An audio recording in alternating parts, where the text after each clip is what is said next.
मानव भूगोल की परिभाषा के बारे में आप जान चुके हैं कि मानव भूगोल होता क्या है। जो परिवर्तनशील संबंध की हम बात कर रहे थे, ये टाइम के अकॉर्डिंग चेंज होता रहता है। जैसे आदि मानव के पास टेक्नोलॉजी नहीं थी, आज आधुनिक मानव टेक्नोलॉजी से लेस है, प्रौद्योगिकी काफी उन्नत हो गई है, यानी कि संबंधों में परिवर्तन आता रहता है। सही मायने में मानव भूगोल यह है कि प्राकृतिक भिन्न भिन्न भौगोलिक दशाओं में मानव का रिस्पॉन्स क्या रहता है, क्या प्रत्युत्तर रहता है, वो कैसे अपने आप को उसमें एडजस्ट करता है, ये मानव भूगोल है। और ये तभी संभव हो पाता है जब थोड़ा बहुत मानव का प्राकृतिकरण हो और प्रकृति का मानवीकरण हो। मानव का प्राकृतिकरण क्या है, ये 5 नंबर का प्रश्न पूछा जाता है।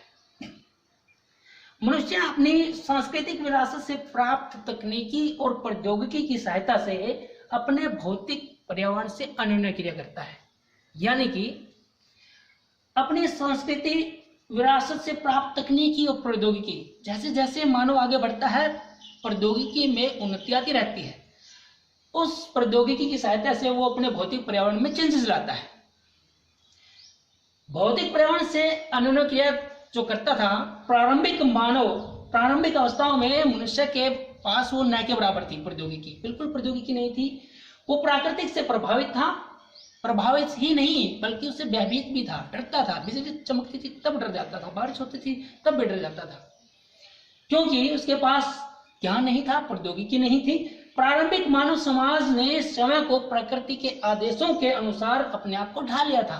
प्रकृति जो कहती थी उसी के अनुसार वो रहता था, क्योंकि समाज और सांस्कृतिक विकास आदिम था। सामाजिक संस्कृति आदिम मानव का जो सामाजिक और सांस्कृतिक विकास था वो आदिम प्रकार का था। प्रौद्योगिकी बिल्कुल नहीं थी, न के बराबर थी, कोई प्रौद्योगिकी नहीं थी। इसका मैं आपको एक उदाहरण देता हूँ। इसको ये जो पर्यावरण की और मानव की अंतरक्रिया है जो आदिम काल की है, इसको पर्यावरणीय निश्चयवाद कहा जाता है, इन्वायरमेंटल डिटर्मिनिज्म कहा जाता है। एक उदाहरण के द्वारा मैं आपको समझाता हूँ, आपकी बुकों में भी दे रखा है। बेंदा मध्य भारत के छत्तीसगढ़ में अबुझमाड़ के जंगली क्षेत्र में रहता है। वहां पर मात्र 3 झोपड़ियां हैं जो वन के बिल्कुल बीचों बीच है। लंगोटी पहने और हाथ में कुल्हाड़ी लिए वो पूरे वन का जंगल का भ्रमण करता है। आदिम काल में वो कृषि करता है, जिसको स्थानांतरित कृषि कहते हैं, शिफ्टिंग एग्रीकल्चर कहा जाता है।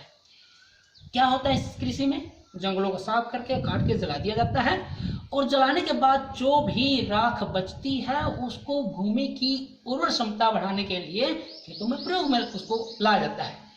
यह आदिम प्रकार की कृषि है जिसको स्थानांतरित कृषि कहा जाता है।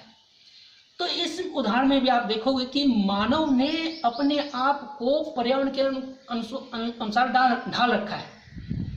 जंगल से ही वो कंदमूल लेता है, अपने पेट का भरण पोषण करता है। जंगल में जो नदी है, वन्य क्षेत्र से जो नदी जाती है उसका पानी पीता है। पूर्णतः वो प्रकृति पर निर्भर है। और इस विचारधारा के अनुसार, जिसको पर्यावरणीय निश्चयवाद कहा जाता है, इस विचारधारा के अनुसार मनुष्य प्रकृति का दास है। प्रकृति से परे वो नहीं जा सकता, प्रकृति के दायरे में रहकर ही उसको सब कुछ करना पड़ता है।